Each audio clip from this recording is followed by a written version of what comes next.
देंगे कि जो स्टूडेंट्स की इंटरव्यू के ऊपर रिजेक्शंस आ रही हैं उनकी रीजंस क्या हैं। हमने क्वेश्चन पे बात कर ली है, हमें पता है कि बहुत सारे स्टूडेंट्स इस तरह की वीडियोस देख रहे हैं जिसमें वो वाली चीज़ें तो डिस्कस हो रही है कि इंटरव्यू में जो मेन क्वेश्चन होते हैं वो 3 क्वेश्चन होते हैं।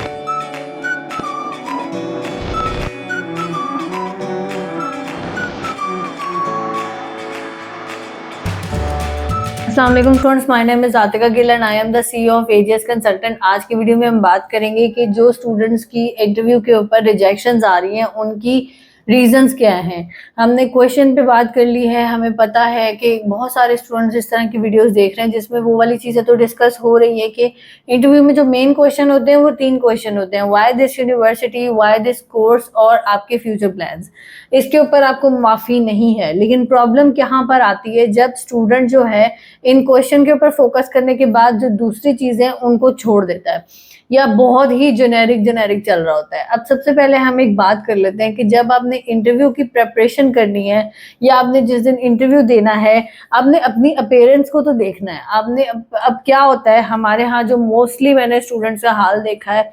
वो इस तरीके से वो डरे हुए होते हैं, इस तरह की वो बोंगी हालत होती है उनकी जिसका कोई हिसाब नहीं होता। जिस दिन इंटरव्यू है मुंह धो के भी नहीं आएंगे, वो अलहदा सिस्टम होता है, खाना नहीं खाया होता, कोई कॉन्फिडेंस होता ही नहीं है बॉडी लैंग्वेज में। अब जब एक स्टूडेंट की प्रोफाइल हमने यूकेवीआई में सबमिट की या हम यूनिवर्सिटी को सबमिट करते हैं, उसमें हम दिखाते हैं जी बच्चा बहुत बड़ी तोप है, बच्चे के पास हर तरह की दुनिया की इंफॉर्मेशन है, उसकी स्टडी में कोई गैप नहीं है, उसके पास एक्सपीरियंस है, लेकिन उसके बाद जिस दिन स्टूडेंट उनके सामने जाता है तो वो स्टूडेंट की जो हालत होती है वो उनको देख के वो मतलब ये हालत हो जाती है कि एक दफ़ा वो जो भी ऑफिसर है या जो भी क्वेश्चन करने वाला है, इंटरव्यूअर है, वो एक दफ़ा देखता है कि यही फाइल है और यही स्टूडेंट है। तो ये एक बड़ा मसला होता है ये वाली चीज़ में। आपने जिस दिन इंटरव्यू देना है आपने अपनी अपीयरेंस, पोस्चर जो होता है उसको देखना है, आपने खाना खा के बैठना है, आपने मुंह धो के बैठना है। तो वो इस तरीके का जी ढीले ढाले नहीं चलना, तो ये वाला चीज आपने देख लेनी है। फिर उसके बाद दूसरी चीज आती है कि जो आपका जो पहला होता है, जो इंटरव्यू जब आपका स्टार्ट होता है उसके बाद आपके पहले जो 2 क्वेश्चन होते हैं ना, वो उसकी बेसिक सारी वही सारे इंटरव्यू के पेस को डिसाइड करते हैं। अब हमने पहला क्वेश्चन वही why this university, why this course, mostly ये वाले क्वेश्चन होते हैं या कोई भी क्वेश्चन है। जब हमने इसका जेनेरिक सा आंसर देना है, I chose this university because it has high ranking, high facilities and इस तरह के इट हैज गुड कैंपस, और इस तरह के आंसर्स जब आप देंगे या ब्यूटीफुल कैंपस, आप फिर उसके वो बताना शुरू हो जाते हैं कि जी लाइब्रेरी के बारे में, जी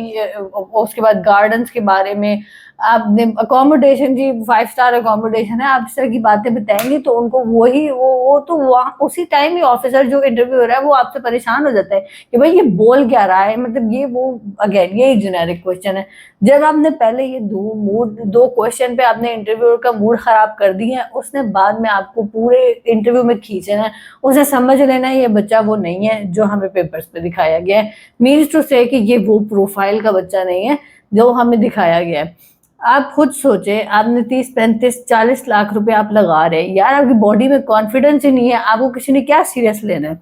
वो आप इस तरह से डर के बैठते जिस तरह डकैती करके आया हुआ है, तो वो वाली चीज नहीं करनी है। आपने उस तरीके से बैठना है कि आपने जो आपके अंदर कॉन्फिडेंस होना चाहिए, इंटरव्यूअर वाले को ये पता चलना चाहिए कि ये बच्चा जो ये बात कर रहा है इसने इसके ऊपर रिसर्च की है, इसकी अपनी रिसर्च है। फिर हमेशा एक क्या सीन होता है कि इंटरव्यू का जो सिंपल एक तरीका होता है ना, वो एक अब एक रूल कह ले, पीईई रूल होता है, जो कि मुझे मेरे इंटरव्यू जो क्वेश्चन की जो तैयारी करवाते हैं उन्होंने मुझे बताया, जिसको हम पॉइंट एग्जाम्पल एक्सप्लेनेशन कहते हैं। अब वो क्या है कि आपने पॉइंट दिया, I choose this university because, आपने आगे फिर उसकी एग्जाम्पल देनी है कि भाई ये वाला जो सारा सीन है, या यूनिवर्सिटी ऑफ हार्टफोर्डशायर में चूज की है, यूनिवर्सिटी ऑफ बोल्टन,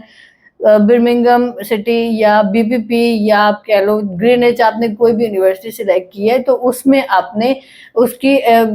चीज़ों के बारे में बताना है, उसकी जो आपने रैंकिंग के हिसाब से बताना है, या आपने ये बताना है कि फॉर एग्जांपल वहाँ से एक स्टूडेंट ये डिग्री कर कर पाकिस्तान आया, उसकी वहाँ पर यहाँ पर आकर इस जगह से ऐसे जॉब लगी, देन फिर आप कोट कर सकते हो, एक्सप्लेनेशन दे सकते हो, एग्जाम्पल दे सकते हो। आपने इस तरीके से चलना है। तो ओवरऑल बात करने का मकसद ये है कि देखिए, आपने जो भी इंटरव्यू में देना है, आपने इंफॉर्मेशन देनी है, आपने कोटेशन के साथ, रेफरेंसिंग के साथ देनी है।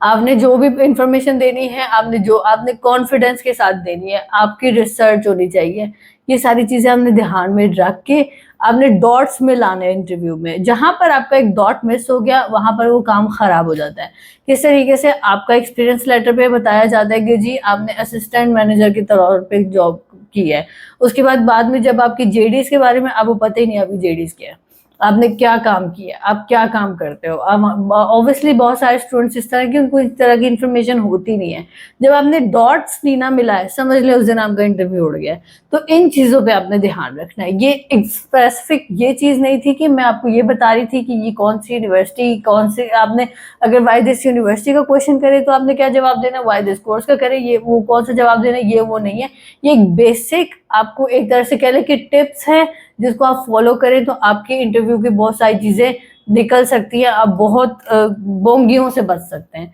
This is all for now, thank you so much. अगर आपको इससे रेलिवेंट कोई भी क्वेश्चन हो, कोई भी क्यूरी हो, आप मुझसे मेरी टीम से कांटेक्ट कर सकते हैं। Thank you so much.